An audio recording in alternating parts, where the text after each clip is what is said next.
anak-anak, kalian bisa lihat sendiri suasananya. Jadi di sini sudah ada papan tulis dan ibu sudah kasih judul nih materi hari ini, yaitu tentang menyajikan data dalam bentuk diagram batang. Nah, kalau kemarin kita masih mempelajari tentang menyajikan data dalam tabel, kali ini kita akan belajar menyajikan data dalam bentuk diagram batang. Nah, untuk lebih jelasnya, yuk kita saksikan sama-sama penjelasan yang berikut ini.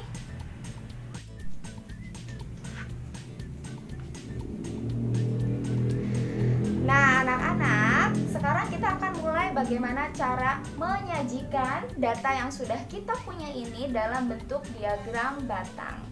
Tadi ibu sudah menjelaskan bahwa diagram batang itu adalah diagram yang menyajikan setiap jenisnya dalam bentuk batang.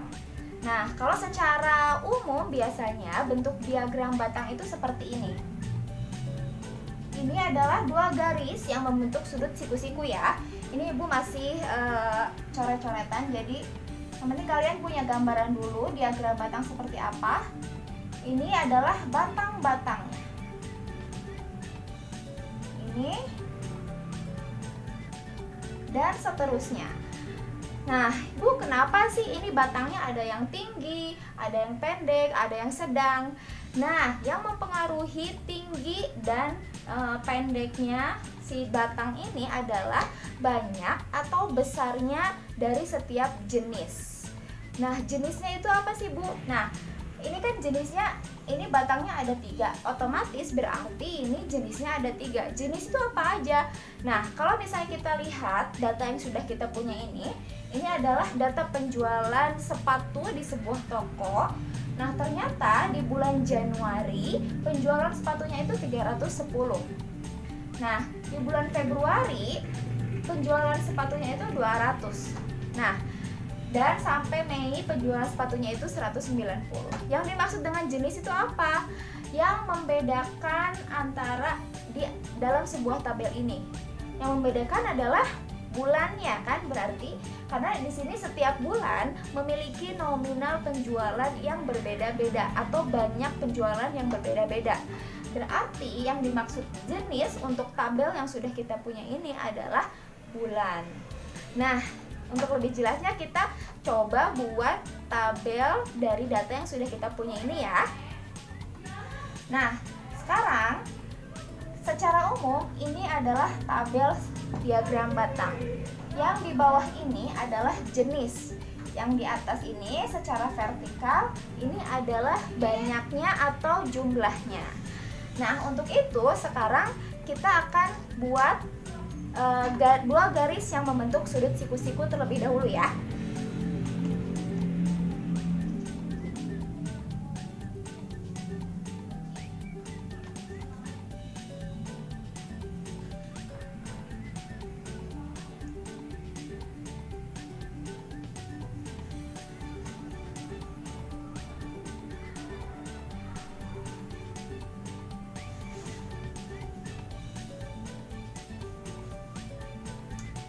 Nah, ini adalah dua buah garis yang membentuk sudut siku-siku. Nah, yang di bawah ini nanti akan menjadi pembeda dari setiap jenis-jenisnya. Nah, kalau di sini berarti nanti ada bulan Januari, Februari, Maret, April sampai Mei. Nah, untuk yang dari bawah ke atas itu nanti akan jumlahnya atau banyaknya. Banyaknya dimulai dari 0 ya. Berarti di sini nanti ada di sini 0. Nah, sekarang kita buat dulu garis-garis untuk membedakan setiap jenisnya. Diusahakan untuk membedakan setiap jenisnya itu jaraknya itu sama ya. Jadi kalau misal dari titik awal sini ke sini itu 5 cm, kita harus buat 5 cm juga dari titik yang sini ke sini. Sekarang kita buat ya. Dari sini ke sini 5 cm. Dari sini ke sini.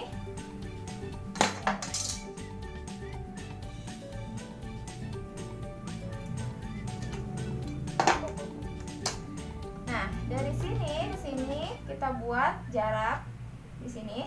Nah, ini adalah Januari.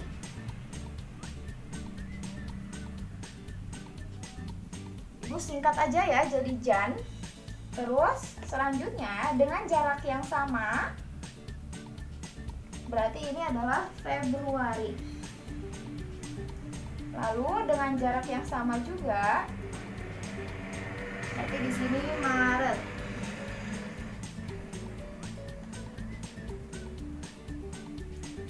Sini April.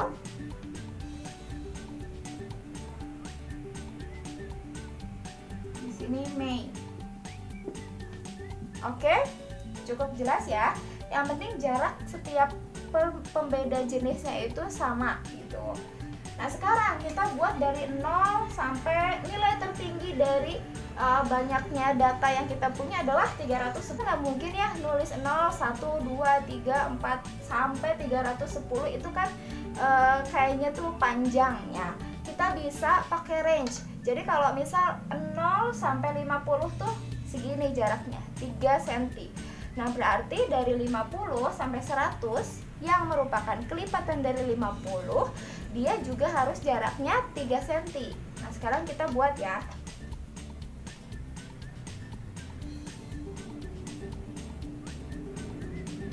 Berarti ini 50. Nah ini dari 0 sampai 50 itu 3 cm. Berarti dari 50 sampai 100 juga harus 3 cm. Dari 100 sampai 150 kelipatan selanjutnya itu berarti harus 5 cm lagi, 3 cm lagi maksudnya. Harus jaraknya sama intinya.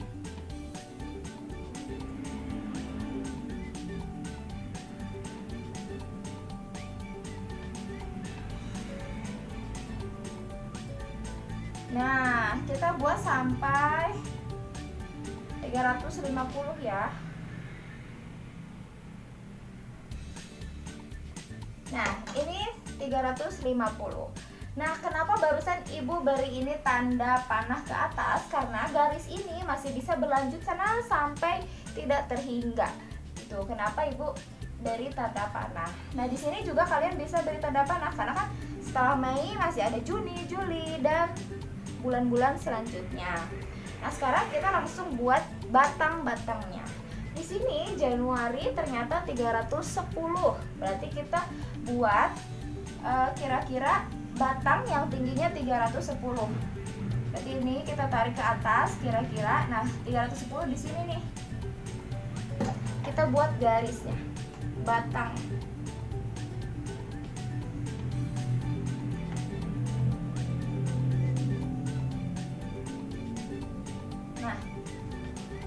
Batang untuk bulan Januari sudah jadi. Sekarang Februari 200. Berarti kira-kira ya.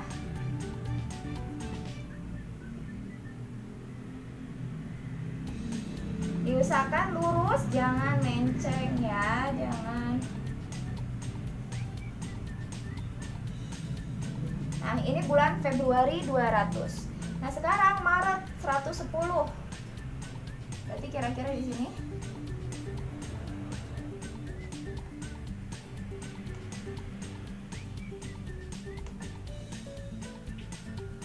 Maret. Terus April 170.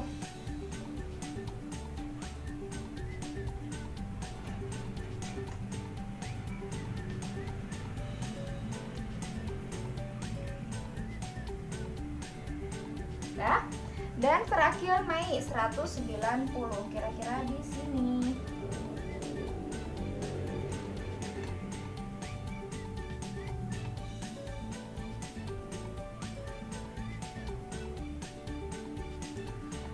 Oke, selesai untuk kita membuat diagram batangnya. Gimana? Mudah kan? Nah, itu dia langkah-langkah membuat diagram batang. Intinya adalah kita harus berusaha membuat dia itu lebih simpel lagi untuk mudah dibaca dan sehingga orang banyak bisa mendapatkan informasi yang sudah dari data yang ada lebih mudah lagi hanya dengan melihat diagram batang yang kita buat. Begitu. Nah, oke anak-anak. Nah, sekarang kita setelah bisa membuat diagram yang berbentuk batang, Nah, sekarang kita akan menentukan nilai maksimum, nilai minimum, min, median, dan juga modus. Nah, apa sih yang dimaksud dengan yang Ibu sebutkan tadi? Nah, nilai maksimum itu adalah nilai yang paling tinggi. Nah, sedangkan nilai minimum adalah nilai yang paling rendah. Lalu min, yang dimaksud dengan min adalah rata-rata. Udah pada tahu ya rata-rata. Terus yang dimaksud dengan median adalah nilai tengah. Nah, yang dimaksud yang dengan modus yang terakhir yaitu adalah nilai yang sering muncul. Nah, untuk lebih mengingat lagi yang dimaksud dengan min, median, modus, bahkan nilai maksimum dan minimum, kita perhatikan contoh yang berikut ini ya. Nah, di sini Ibu punya data nilai hasil penilaian harian matematika. Nah, di sini ada yang nilainya 7, yang nilainya 8, 7, 6, 8, 9, 6, 7, 8, 7.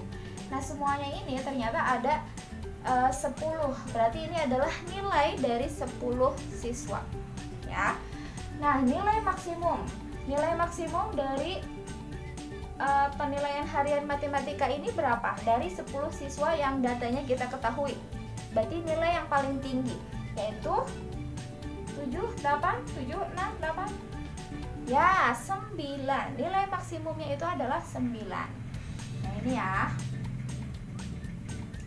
Nah, selanjutnya nilai minimum, berarti nilai yang paling kecil. Ini 7, 8, 7, 6, 8, 9, 6, 7, 8, 7. Berarti yang paling kecil adalah 6. Ya, 6. Nilai minimumnya adalah 6. Nah, sekarang min atau rata-rata. Untuk menentukan rata-rata, kita harus tahu dulu nih jumlah siswanya berapa. Tadi udah disebutkan ya, jumlah siswanya adalah 10. Nah, untuk mengetahui rata-rata nilai penilaian harian matematika dari 10 siswa ini berapa, kita harus menjumlahkan semuanya ini. 7 ditambah 8 tambah 7 tambah 6 tambah 8 tambah 9 tambah 6 tambah 7 tambah 8 tambah 7. Dijumlahkan lalu dibagi dengan jumlah siswa. Berarti ini rumusnya adalah jumlah nilai, karena ini data hasil nilai ya, dibagi jumlah siswa. Nilainya berapa?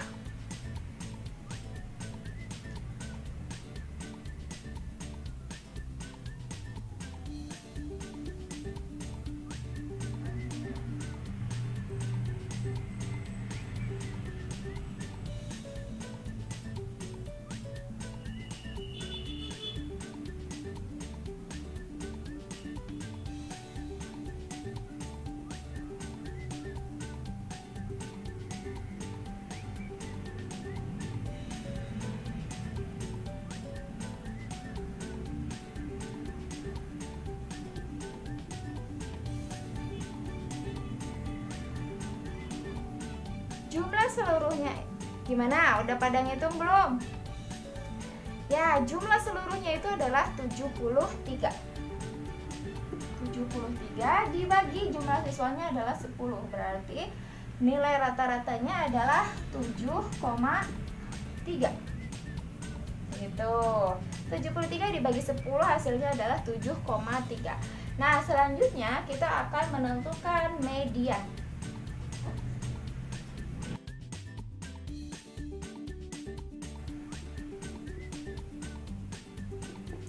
Nah, untuk menentukan median ini kita harus mengurutkan data yang kita punya dari yang paling kecil dulu sampai ke yang terbesar. Kita urutkan dulu ya, berarti dari yang paling kecil kan 6. 6-nya ada berapa? 1, 2. Kita coret ya biar nggak kelewat. 6-nya ada 2. Lalu habis 6, 7. 7-nya ada berapa? 1, 2, 3, 4. 1, 2, 3, 4. Terus ada 8, 8-nya ada 1, 2, 3. 1, 2, 3. Nah, ada 9. Coret 9-nya. Nah, 1, 2, 3, 4, 5, 6, 7, 8, 9, 10. Sudah 10 berarti sudah pas ya. Nah, sekarang kita hitung nilai tengahnya. Berarti dari sini 1, di sini 1, di sini 1, di sini 1. 1, 1, 1, 1, 1. Nah, ternyata tengah-tengahnya itu adalah di sini. Untuk menentukan nilai median berarti 7 ditambah 7 dibagi 2 sama dengan 14 dibagi 2 sama dengan 7. Nilai mediannya adalah 7. Nah, terakhir modus.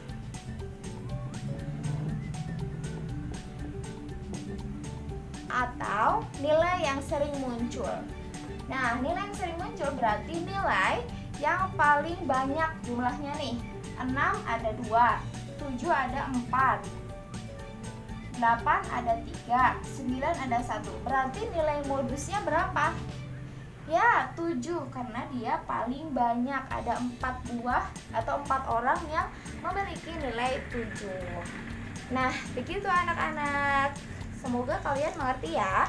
Dari mulai nilai maksimum, nilai minimum, rata-rata, median, dan juga modus. Nah, itu saja untuk materi kita kali ini. Terima kasih anak-anak untuk perhatiannya. Nah, untuk selanjutnya, tugas kalian adalah sebagai berikut. Nah, terima kasih atas perhatiannya. Sekian dari Ibu. See you later. Wassalamualaikum warahmatullahi wabarakatuh. Bye-bye.